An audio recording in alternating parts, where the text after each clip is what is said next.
In this simple video tutorial, I'm going to share with you how you can create a WhatsApp community.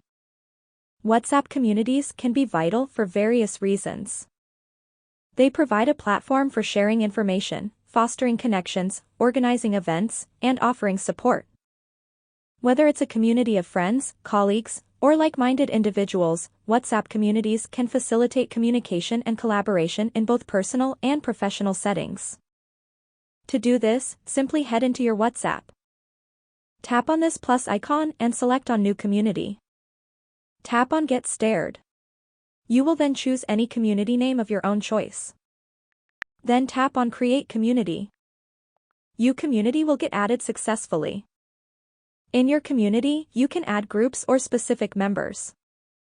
Unlike WhatsApp groups, in your community, you can allow admins to branch 50 groups within a community, meaning there can be up to 5,000 members. That's how easy it is to create WhatsApp communities. If you have any questions, just let me know in the comments section down below. Please don't forget to leave a like, share and subscribe for more video tutorials like this one.